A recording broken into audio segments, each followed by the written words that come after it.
Bismillah, Assalamualaikum warahmatullahi wabarakatuh. Salam sejahtera untuk kita semua. Adik-adikku sekalian, saya Andi Sudimas Sulaiman, Gubernur Sulawesi Selatan, mengucapkan selamat datang dalam program Smart School Dinas Pendidikan Provinsi Sulawesi Selatan. Hari ini adik-adik sekalian akan mengikuti pembelajaran hybrid dalam program Smart School.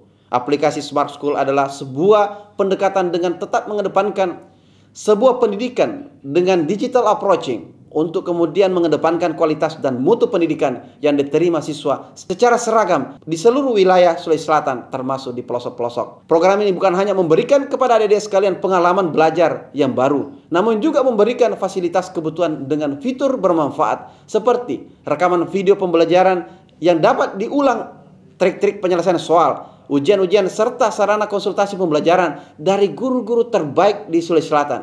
Sering-sering mengakses aplikasi Smart School melalui gawai yang adik-adik sekalian miliki di setiap kesempatan yang dimiliki. Untuk seluruh adik-adikku sekalian yang saya cintai, saya banggakan, selamat belajar dan semoga ilmu yang didapatkan bermanfaat untuk menambah pengetahuan pendidikan adik-adik sekalian. Salam kita pada salam. Assalamualaikum warahmatullahi wabarakatuh. Salam sejahtera untuk kita semua.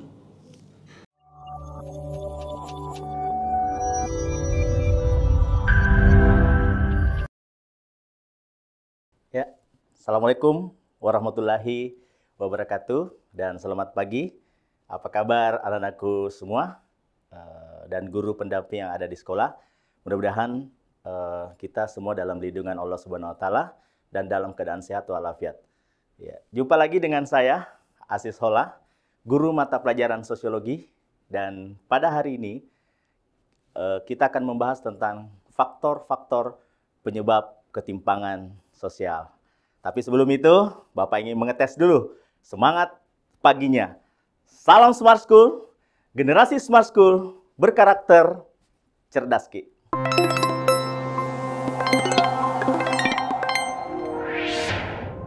Baiklah, seperti yang Bapak bahasakan sebelumnya, bahwa kali ini kita akan mencoba membahas tentang faktor-faktor penyebab ketimpangan sosial.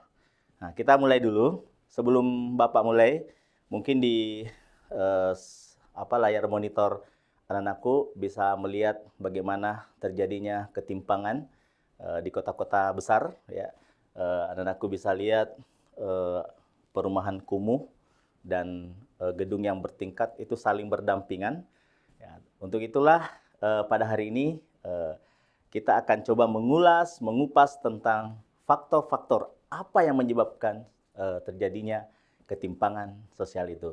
Nah, tujuan pembelajaran pada hari ini diharapkan peserta didik mampu menguraikan faktor-faktor penyebab ketimpangan sosial. Tapi sebelum Bapak lanjut ke materi ini, Bapak ingin merefleksi dulu tentang mata pelajaran kita pada hari Senin lalu, yaitu tentang bentuk-bentuk ketimpangan sosial. Jadi saya kira anak-anakku semua sudah paham ini karena sudah dijelaskan oleh rekan saya tentang bentuk-bentuk ketimpangan sosial. Bapak hanya ingin merefleksikan dulu sebelum kita lanjut ke materi selanjutnya, karena ini sangat-sangat bersinggungan atau berkaitan antara satu dengan yang lainnya. Ya. Anak-anakku yang smart, masih ingat bentuk-bentuk ketimpangan sosial? Yang pertama adalah ketimpangan antara kota dan desa. Di sini penekanannya terletak pada fokus pada sektor industri di perkotaan. Nah, anak-anakku bisa melihat bagaimana perbedaan secara signifikan terjadinya ketimpangan antara kota dan desa. Dilihat dari proses pembangunan. Kemudian Bapak tidak usah terlalu panjang lebar di sini karena ini adalah mata pelajaran materi yang sudah dijelaskan oleh rekan saya pada hari Senin lalu. Kemudian yang kedua adalah ketimpangan ekonomi antar golongan di masyarakat.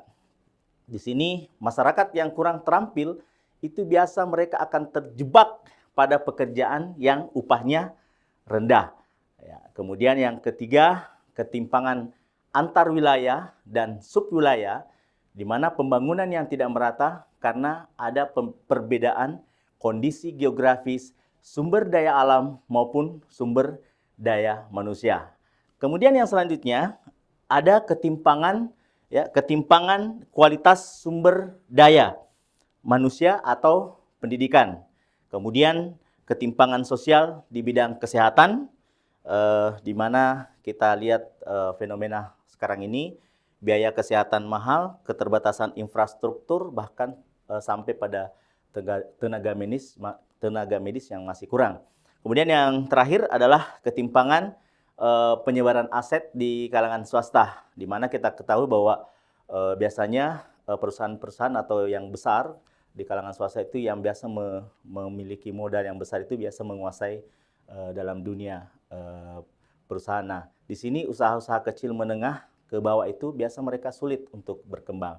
Nah, saya kira anak-anakku yang smart yang ada di rumah sudah paham semua tentang bentuk-bentuk ketimpangan sosial yang sudah dijelaskan oleh rekan saya pada hari Senin lalu. Ini Bapak sekadar ingin merefleksikan dulu mata pelajaran yang kita pelajari pada session sebelumnya, dan untuk itu kita coba mengupas tentang faktor-faktor apa yang menyebabkan terjadinya ketimpangan sosial.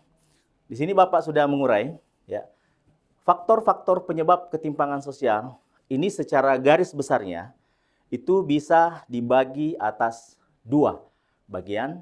Ada faktor internal dan ada faktor eksternal. Ya.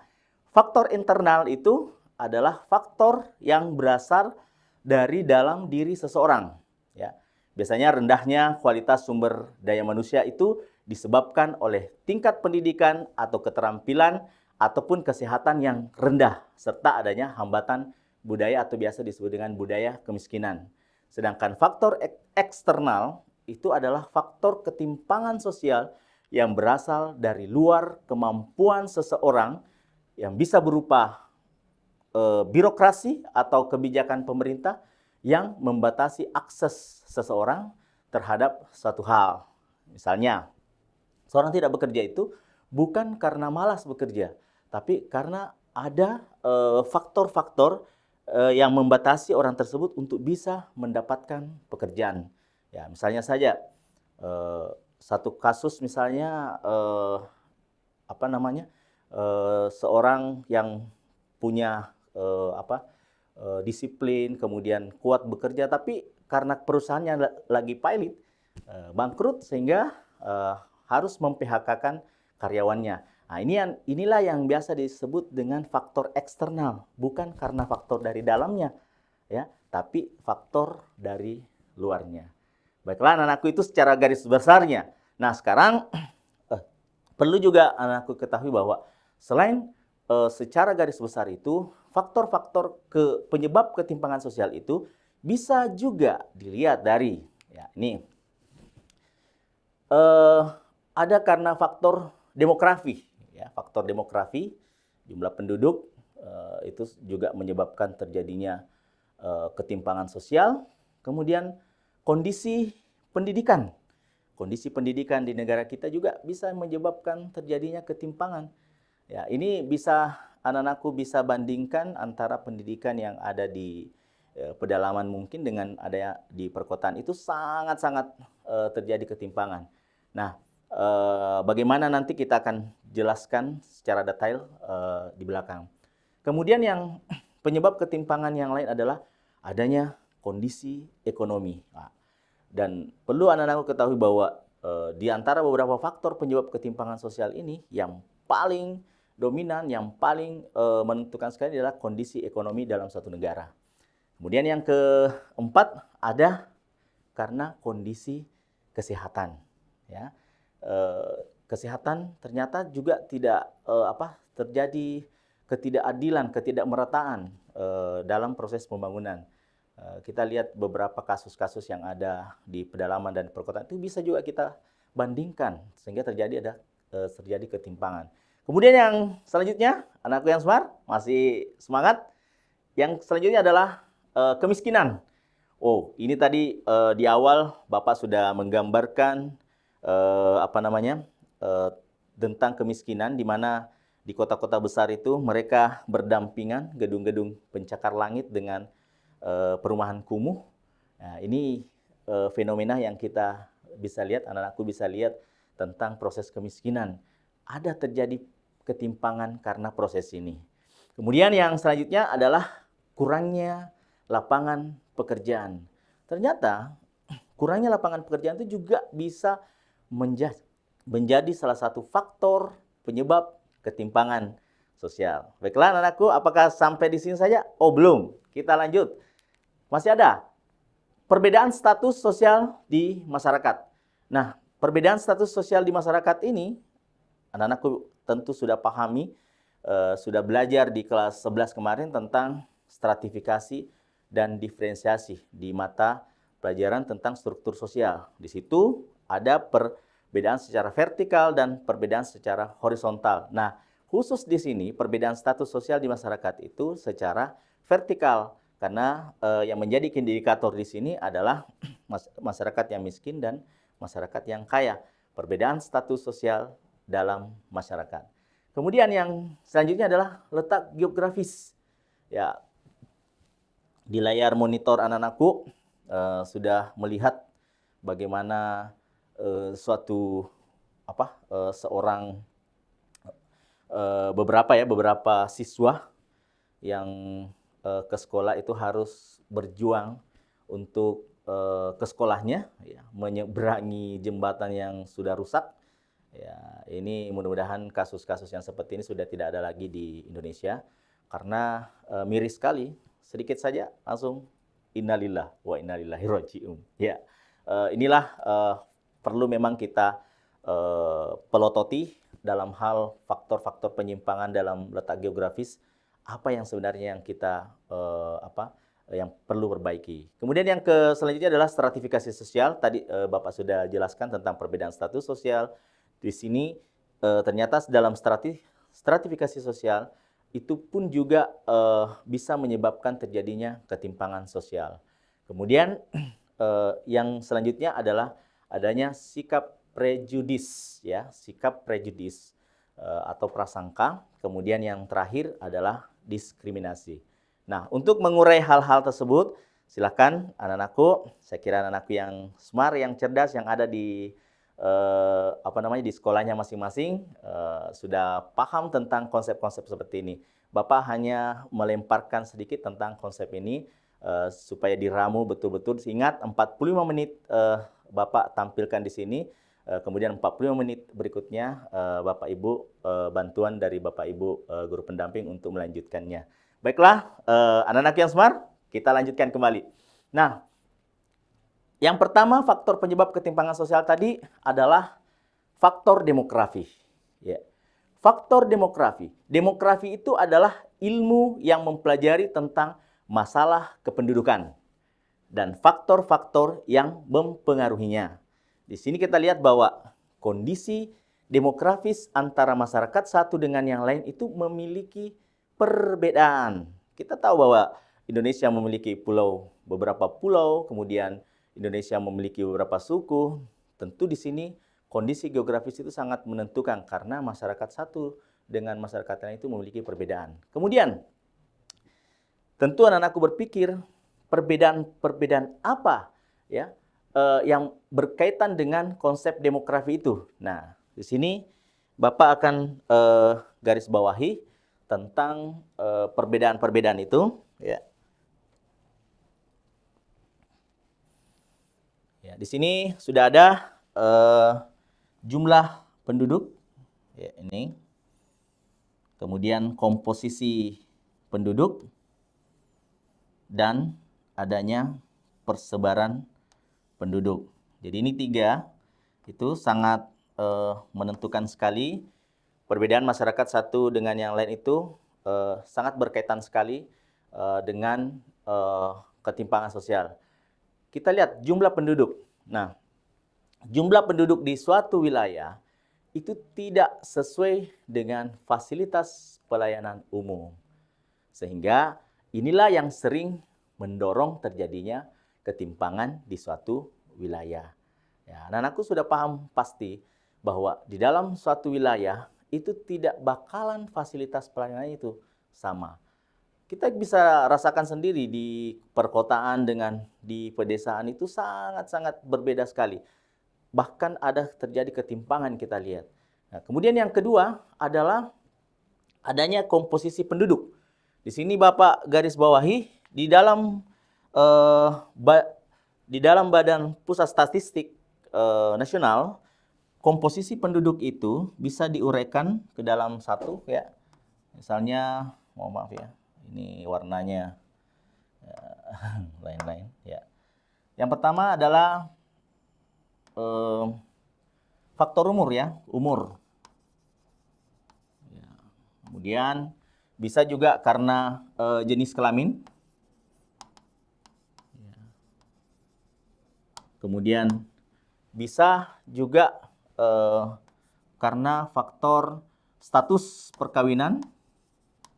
Ya, perkawinan. Atau bisa juga dalam pendidikan. Ya. Ya. Komposisi penduduk itu misalnya kita soroti dalam faktor umur misalnya. Biasa di dalam pusat statistik itu dia mengkategorikan umur 0 sampai 5 tahun misalnya, 6 tahun sampai 10, 11 sampai 15, 16 sampai 20 dan seterusnya. Ya, itu. Kemudian yang kedua tentang jenis kelamin ya. Jenis kelamin ada dua, perempuan dan laki-laki. Kemudian status perkawinan, apakah sudah menikah atau masih jomblo misalnya. Kemudian yang selanjutnya pendidikan. Nah, pendidikan itu kan ada tingkat-tingkatnya, ada tingkat SD, apakah tamatan SD, tamatan SMP, SMA, perguruan tinggi S1, S2, atau S3. Atau bahkan kalau perlu sampai profesor. Nah, ini dari komposisi penduduk. Nah, sedangkan persebaran penduduk, ya saya hapus dulu ya, nak. Untuk persebaran penduduk, anakku bisa lihat di sini. Untuk persebaran penduduk, Bapak kasih data, ya. Big data di Pusat Statistik Nasional, data BPS ini, Badan Pusat Statistik. Di sini saya masih pakai jumlah data tahun 2022. Jumlah penduduk Indonesia tahun 2022, luar Jawa 45%, kemudian Jawa 55%. Berdasarkan data dari tabel di samping dapat diketahui bahwa total populasi jumlah penduduk di Pulau Jawa tahun 2022 itu mencapai kurang lebih sekitar 150,32 juta jiwa. Dengan total populasi Indonesia yang pada tahun 2022 merilis sampai 273 juta. Ya. Bahkan sekarang tahun 2023, rilis terbaru Maret 2023, itu ada kenaikan sebesar 1,05%. Jadi jumlah populasi penduduk Indonesia itu sudah mencapai 278 jiwa, ya, juta jiwa. Oke. Nah, kita bisa hitung bahwa kalau penduduk Jawa hanya 55% atau 50% lebih, sedangkan sisanya luar Jawa 45%, tentu kalau kita kembali ke konsep tadi bahwa persebaran penduduk itu tentu tidak merata, ya, tentu tidak merata. Nah, di sini makanya salah satu program pemerintah yaitu dengan program transmigrasi, perpindahan penduduk dari yang banyak penduduknya ke yang kurang penduduknya. Nah, inilah salah satu program pemerintah yang perlu kita ini semua. Nah, sekarang itu tentang faktor demografi. Yang kedua adalah kondisi pendidikan. Ya, di layar monitor anak-anakku semua sudah ada gambar-gambar pemanis buat anak-anakku semua untuk membandingkan, ya, membandingkan antara sarana yang satu dengan sarana yang lain. Kita ketahui bahwa pendidikan itu merupakan sosial elevator, yaitu saluran mobilitas sosial. Mobilitas itu mobile, pergerakan sosial vertikal yang efektif yang merupakan kebutuhan untuk semua orang. Ya. Dengan biaya pendidikan yang mahal, maka peluang untuk masyarakat bawah itu lebih sedikit untuk melanjutkan pendidikan. Kita lihat sekarang fenomena yang terjadi dengan mahalnya pendidikan sampai ke perguruan tinggi, walaupun SD sampai SMA itu masih gratis kalau di SMA negeri, di negeri, tapi ketika sudah memasuki yang namanya perguruan tinggi, tidak ada istilah gratis. Nah, inilah dengan biaya pendidikan yang mahal, maka peluang untuk masyarakat bawah itu lebih sedikit untuk melanjutkan pendidikan. Nah, salah satu program pemerintah adalah menggelontorkan biaya atau beasiswa untuk mahasiswa. Kemudian yang kedua, sarana dan prasarana pendidikan itu belum merata di seluruh pendidikan. Coba lihat anak-anakku di layar monitornya. Di satu sisi ada siswa yang masih belajar di lantainya masih tanah, ya. Kemudian dindingnya masih dari bambu, ya. Mejanya juga meja 1 untuk 3 sampai 5 orang. Bandingkan dengan yang di tengah, ya. Belajar di tempat ber-AC, kemudian di depannya sudah ada layar monitor, layar komputer, ada semua di depannya, ada internet dan lain sebagainya. Ini apakah ini bukan namanya ketimpangan? Ya, saya kira ini salah satu bentuk ketimpangan yang kita bisa lihat dalam sektor pendidikan. Ini juga yang gambar yang ketiga di layar monitor anak-anakku juga saya perlihatkan di situ bagaimana perjuangan siswa-siswa SD, SMP yang harus ke sekolah dengan bergelantungan, ya, di jembatan yang rusak. Ya, tadi saya katakan bahwa sedikit saja terpeleset, ya sudah pindah alam. Nah, beda dengan anak-anakku yang ada di sekolah, ya alhamdulillah, anakku yang ada di sekolah Smart yang ada di Sulawesi Selatan, tentu kalau perlu ya naik motor atau naik mobil sampai di rumah, ya, tidak ada kendala. Nah, ini perbedaan atau ketimpangan yang terjadi dalam sektor pendidikan. Kemudian lanjut, nah sebelum Bapak lanjut ke apa yang menyebabkan ketimpangan sosial dalam kondisi ekonomi, Bapak tampilkan lagi big data. Di sini data yang Bapak ambil yaitu ketimpangan ekonomi Indonesia. Ya, Indonesia. Ini tahun 2016-2017 rilisnya, di mana Indonesia menempati urutan keempat, ya, urutan keempat dari dunia terjadinya ketimpangan setelah Rusia, India, Thailand. Ya, kita menempati urutan keempat ketimpangan ekonomi di dunia. Ya, ini sangat riskan sekali. Apa yang menyebabkan, nanti kita lihat faktor-faktor penyebab ketimpangannya. Kemudian Bapak juga tampilkan di sini data tentang peringkat ketimpangan pengeluaran atau rasio Gini berdasarkan 10 provinsi teratas. Ini update Maret 2023. Ya, di situ anak-anakku bisa lihat bahwa yang tertinggi Daerah Istimewa Yogyakarta 0,4449 poin. Kemudian DKI Jakarta ya 0,431 poin, terus Jawa Barat 0,425 poin. Ini beda-beda sedikit ya. Kemudian Gorontalo 0,417, Jawa Timur 0,387, Papua 0,386, dan ya provinsi yang kita cintai, yang kita tempati ternyata masuk dalam 10 besar ketimpangan nasional. Kita di urutan ke-7, Sulawesi Selatan 0,377. Kemudian Nusa Tenggara Barat, Sulawesi Tenggara, dan Sulawesi Utara. Ini data Pusat Statistik Nasional rilis tahun Maret tahun 2023 tentang 10 provinsi tingkat peringkat ketimpangan teratas. Ya. Jadi Bapak sudah bandingkan di dunia dan di Indonesia.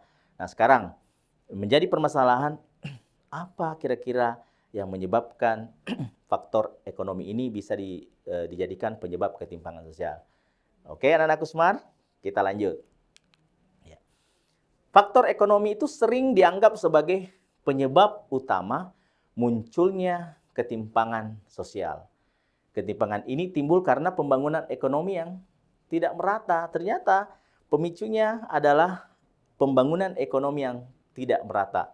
Infrastruktur yang tidak merata. Ya. Ketidakmerataan pembangunan ini disebabkan karena perbedaan antara wilayah yang satu dengan wilayah yang lain.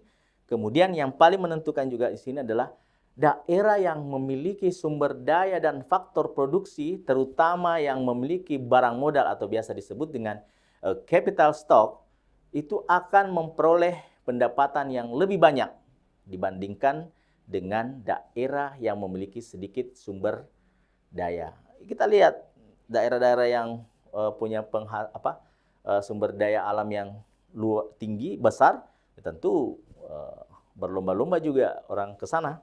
Nah, kemudian yang selanjutnya, statement selanjutnya adalah tingginya pertumbuhan penduduk juga membuat masyarakat semakin sulit untuk mendapat pekerjaan. Ternyata fertilitas, tingkat kelahiran, tingginya pertumbuhan penduduk itu juga bisa menyebabkan sulit untuk mendapatkan pekerjaan. Lanjut. Kemudian yang keempat, kondisi kesehatan. Nah, di sini Bapak melihatkan bahwa di layar monitor itu ada 3 statement bahwa fasilitas kesehatan yang tidak merata di setiap daerah itu bisa menyebabkan ketimpangan sosial. Kemudian jangkauan kesehatan yang kurang luas. Ya, biasa kita lihat saudara-saudara kita yang di pegunungan, di pedalaman, ketika mau melahirkan misalnya dia harus ditandu sampai keluar pegunungan baru bisa sampai di puskesmas atau di rumah sakit. Ini miris sekali. Kemudian pelayanan kesehatan yang kurang memadai. Ini juga salah satu faktor penyebab ketimpangan sosial karena pelayanan kesehatan yang kurang memadai. Kemudian yang selanjutnya, kemiskinan. Ya. Kemiskinan dapat disebabkan oleh faktor internal dan faktor eksternal. Tadi Bapak sudah jelaskan di depannya secara garis besar tentang internal itu bisa dari dalam diri manusia itu sendiri, sedangkan eksternal itu karena faktor-faktor bukan selain dari dalam diri, juga dari luar manusia itu sendiri. Kurangnya kemampuan misalnya mutu pendidikan, sifat malas yang melekat dalam masyarakat itu adalah salah satu contoh faktor internal. Bapak tadi sudah membahas di depan. Kemudian birokrasi juga yang diterapkan oleh instansi, ini masuk dalam faktor eksternal. Tadi saya contohkan tentang terjadinya PHK, bukan karena humannya yang error, tapi itu karena adanya satu kebijakan dari instansi perusahaan tersebut. Apakah karena pilot dan lain sebagainya. Nah, di sini Bapak kasih lagi data tentang perbandingan jumlah penduduk miskin di perkotaan dan di pedesaan. Ini data BPS tahun 2023. Untuk keterangan gambarnya, di sebelah kiri monitor anak-anakku itu masyarakat di kota, sedangkan di sebelah kanan itu masyarakat di desa. Kemudian warna biru itu dirilis pada September tahun 2022, sedangkan warna kuning itu dirilis pada Maret 2023. Nah, di sini untuk kota misalnya 7,53% turun ke 7,29, ya 29%. Jadi ada penurunan yang secara signifikan. Kemudian di desa juga kita lihat jumlah penduduk miskin 12,36 turun ke 12,22%. Jadi kalau kita lihat persentasenya di di desa itu apa penekanan jumlah penduduk miskin itu agak kurang. Coba bandingkan di kota itu secara signifikan menurun dengan beberapa persentase. Ya, itu sedikit perbandingan buat anakku bahwa ternyata di dalam Badan Pusat Statistik kita itu juga dirilis tentang kemiskinan. Ya, ini Bapak bandingkan di masyarakat kota dengan masyarakat desa. Oke, anak-anakku yang smart, masih lanjut. Kemudian yang keenam, ya, kurangnya lapangan kerja. Ternyata kurangnya lapangan kerja itu disebabkan oleh yang pertama, pekerjaan digantikan teknologi. Kita bisa lihat sekarang ya di tol-tol misalnya ya. Itu jarang sekali kita temukan orang yang duduk di situ. Semuanya sekarang sudah menggunakan kartu. Begitu juga di mall dan lain sebagainya. Ini yang menandakan bahwa pekerjaan itu digantikan oleh teknologi. Hati-hati ya. Kemudian yang kedua, kualitas sumber daya manusia yang kalah bersaing. Kalah bersaingnya ini bisa saja karena kalah bersaing misalnya dari provinsi lain atau bahkan kalah bersaing dari luar negeri. Kemudian minimnya pencipta lapangan kerja, ya kurang sekali yang ingin menciptakan lapangan pekerjaan. Justru yang sebaliknya jumlah pencari lapangan pekerja yang meningkat.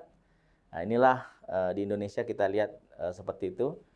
Kurangnya lapangan pekerja salah satu faktornya adalah jumlah pencari lapangan kerja itu jauh lebih besar dibanding dengan pencipta lapangan kerja. Kemudian yang selanjutnya, tidak mendapatkan edukasi sejak dini. Tidak mendapatkan edukasi sejak dini ya makanya ketika biasa anak-anakku ditanya kira-kira kalau sudah tamat SMA mau melanjutkan perguruan tinggi di mana dan kita kira-kira orientasinya apa, kenapa justru memilih jurusan itu. Nah ini yang edukasi-edukasi yang seperti ini mungkin bisa ditanamkan sejak anak-anakku kecil supaya bisa menjadi motivasi ketika sudah mau dalam dunia kerja sudah berproses nanti. Nah, itu yang selanjutnya. Kemudian yang selanjutnya adalah ternyata di Indonesia itu tinggi tuntutan upah minimum sehingga banyak sekali investor yang kurang ingin menanamkan investornya di Indonesia karena sering demonstrasi gara-gara upah minimum misalnya. Baru beberapa bulan ingin meningkatkan upah minimumnya. Itu salah satu faktor ya. Nah, oke anak-anakku yang smart, kita lanjutkan. Yang selanjutnya, faktor penyebab ketimpangan sosial yang selanjutnya adalah perbedaan status sosial masyarakat. Di sini tadi Bapak di awal sudah jelaskan bahwa di dalam perbedaan status sosial masyarakat itu ada yang namanya diferensiasi, ada yang namanya stratifikasi sosial. Kemudian di sini penekanannya, poinnya dilihat dari orang miskin dengan orang kaya, orang rendah dengan orang tinggi. Itu yang menjadi indikator ya perbedaan status sosial masyarakat. Ya, ingat dasar-dasar dari stratifikasi sosial anak-anakku masih ingat mungkin ya. Salah satunya adalah faktor kekayaan, kemudian kekuasaan, kehormatan, dan pendidikan. Oke, anak-anakku yang semua, saya hanya ingin mengingat-ingatkan kembali pelajaran kelas 11-nya tentang dasar-dasar stratifikasi sosial. Lanjut, kemudian yang ke-8, letak geografis. Ya. Kita ketahui bahwa secara geografis, Indonesia terdiri atas pulau-pulau yang jumlahnya sangat banyak. Ya, sayangnya pulau-pulau ini tidak bisa dikelola dengan baik sehingga ketimpangan sosial pun akhirnya terjadi. Kita ketahui bahwa pulau-pulau yang kecil itu tidak tertangani oleh pemerintah, akhirnya malah tertinggal. Bahkan ada yang diambil oleh negara lain. Nah, ini yang miris kalau seperti ini. Ya, mencatut bahwa itu adalah bagian dari negaranya padahal dalam teritorial Indonesia masuk dalam NKRI. Nah, ini yang kita harus waspadai. kita harus perhatikan baik-baik pulau-pulau kecil, ya.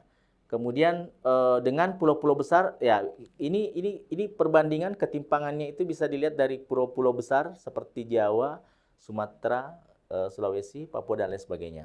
Nah, itu dari letak geografis. Kemudian yang selanjutnya, stratifikasi sosial. Ya, tadi Bapak sudah singgung tentang stratifikasi sosial. Di sini sistem stratifikasi yang sangat berpengaruh terhadap timbulnya ketimpangan sosial adalah sistem stratifikasi sosial tertutup yang tidak memberi peluang kepada anggota strata tertentu untuk berpindah ke strata lain, atau biasa disebut dengan close stratification. Ini gambarnya, anak-anakku sudah paham, ya. Tidak bisa kemana-mana. Mereka hanya berada dalam status stratifikasi tersebut. Ya. Kemudian yang statement yang kedua, masyarakat menganut sistem kelas sosial. Itu kelasnya ditentukan oleh keahlian yang dimilikinya. Yang inilah yang merupakan gambaran masyarakat yang demokratis. Namun kenyataannya ketimpangan sosial itu tetap ada. Hal ini dikarenakan akses yang dimiliki setiap kelas sosial berbeda. Ini ada lower class, ada middle class, dan ada upper class. Kelas-kelas bawah, kelas menengah, dan kelas atas. Saya kira anak-anakku yang smart sudah paham tentang konsep ini. Jadi Bapak yang lanjut ya. Ini pelajaran kelas 11 kemarin. Kemudian yang selanjutnya adalah sikap prejudis, ya. Sikap prejudis atau sikap prasangka, sikap berdasarkan pada generalisasi yang tidak berdasarkan realita dan cenderung subjektif berdasarkan hayalannya atau angan-angannya. Sikap prejudis ini bisa diarahkan pada kelompok orang atau dari kelas sosial, jenis kelamin, umur, partai politik, ras, atau suku tertentu. Mirisnya, biasanya sikap prejudis ini dapat menjurus pada sikap stereotip, ya, sikap prasangka yang mengkategorikan kelompok tertentu berdasarkan perasaan suka dan tidak suka. Dan sikap bahayanya lagi nih, sikap prejudis ini juga bisa menjurus kepada sikap rasisme. Ya, ini yang kita takutkan. Kemudian yang selanjutnya, yang terakhir adalah diskriminasi.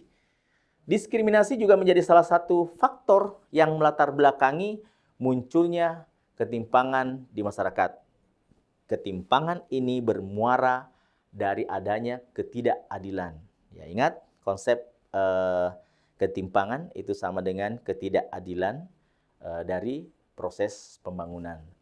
Kemudian ketidakadilan dalam pendistribusian hasil pembangunan ini akan menimbulkan rasa tidak puas terhadap pemerintah atau pihak swasta yang dapat memicu adanya berbagai bentuk gerakan sosial seperti demonstrasi misalnya atau pergolakan daerah. Ini yang ditakutkan semuanya. Oke, itulah faktor-faktor penyebab ketimpangan sosial, ada 11. Tapi sebelum Bapak melanjutkan ke session pertanyaan, Bapak ingin memberikan sedikit oleh-oleh buat teman-teman, buat anak-anakku yang ada di sekolah. Saya suka sekali kasih lembar kerja peserta didik karena begitu saya buka ya lembar kerja peserta didik anak-anakku di rumah, biasanya dari berbagai daerah di situ ya, dari berbagai daerah mengirim ya, antusias anak-anakku dari berbagai daerah mengirim LKPD-nya ini. Nah, ini dalam bentuk Google Form. Silahkan kerjakan kuis ketimpangan sosial. Ada pada link di layar monitor anak-anakku. Silahkan barcode-nya itu di-scan sehingga nanti langsung langsung mengarahkan ke anak-anakku pada kuis ketimpangan sosial. Baiklah, selanjutnya ya, ayo kita kerja soal, tapi ingat sebelum itu buat anak-anakku semua, apabila ada yang kurang dimengerti, kita bisa sharing-sharing dengan konsep yang Bapak tadi jelaskan, sambil Bapak jelaskan sedikit satu atau dua soal, bisa langsung menyelah apakah live chatting bisa, atau bisa juga secara live di sekolahnya. Baiklah anak-anakku, Bapak lanjut ya. Sambil menunggu teman-teman, siapa tahu ada anak-anakku yang kita sharing ya, kita sharing. Kemudian ini, kita coba-coba kerja soal dulu untuk yang satu. Nah, kalau kita temukan soal yang seperti ini soal berbentuk literate, ya literasi. Ini penekanannya sekarang itu adalah literasi numerasi dalam soal skolastik. Jadi Bapak juga tampilkan literasi supaya anak-anakku bisa meliterasi dirinya, tidak bosan-bosannya untuk membaca. Kita lihat pedagang kaki lima yang tergabung dalam kelompok pengusaha kecil Ruang Jaya atau KPKR menolak rencana pembangunan pusat pertokoan, mal, dan apartemen di kawasan desa Ruang Jaya tersebut. Mereka menuntut penjelasan terkait perizinan penyewaan pada kas desa Ruang Jaya yang dijadikan lokasi pembangunan mal. Sebanyak 70 pedagang kaki lima menilai pembangunan pusat pertokoan dan mal akan menghilangkan mata pencaharian mereka. Mereka khawatir akan ada penggusuran, menyusun rencana pembangunan tersebut. Aksi penolakan tersebut itu menggambarkan sebuah kondisi ketimpangan sosial yang dapat terjadi karena bla bla bla bla. Ya, kenapa? Nah, kalau menjawab soal seperti ini, Bapak sudah tampilkan keywordnya, kata-kata kuncinya yang Bapak garis bawahi. Sebanyak 70 pedagang kaki lima menilai pembangunan pusat pertokoan dan mal akan menghilangkan mata pencaharian mereka. Mereka khawatir akan ada penggusuran, menyusun rencana pembangunan tersebut. Nah, aksi penolakan ini itu terjadi karena apa? Apakah karena keberadaan pusat pertokoan lebih diminati oleh masyarakat luas? Tentu tidak, ya. Kemudian yang kedua, apakah pembangunan hanya mengutamakan pembangunan ekonomi atau rendahnya kesejahteraan yang dapat oleh para pedagang kaki lima? Atau memaksakan untuk memajukan pembangunan yang modern, atau terkonsentrasinya aset hanya di kalangan usaha besar. Ya, kalau anak-anakku tadi menyimak tentang aset tadi itu, ya tentu yang paling tepat di sini, ya, yang paling tepat di sini adalah ini terkonsentrasinya aset hanya di kalangan usaha besar. Ya, saya kira itu anak-anakku semua. Ya, baiklah anak-anakku semua, karena waktunya sangat singkat sekali, mungkin bisa ditampilkan saudara-saudara saya yang live pada hari ini, supaya saya bisa juga menyapa-nyapa. Halo Bapak Ibu yang ada di sekolah, terima kasih atas perhatiannya. Saya kira sebelum, ada beberapa. Terima kasih operator menampilkan. Ada SMA 1 Selayar, halo, SMA 1 Bone, SMA 1 9 Luwu, SMA 12 Jeneponto, SMA Namuajo, SMA 1 Sepeng, maju bersama, hebat semua. Halo, selamat pagi anak-anakku. Saya kira sebelum Bapak tutup, ada kata-kata bijak dari Aristoteles mengatakan bahwa bentuk terburuk dari ketimpangan adalah mencoba membuat hal-hal yang tidak setara menjadi setara. Aristoteles. Saya Asis Hola bersama dengan kru yang ada di Studio 2 Disdik Makassar mengucapkan terima kasih atas perhatian anak-anakku dan guru pendamping yang ada di sekolah. Sampai jumpa pada pertemuan berikutnya. Wabillahi taufiq wa hidayah. Assalamualaikum warahmatullahi wabarakatuh.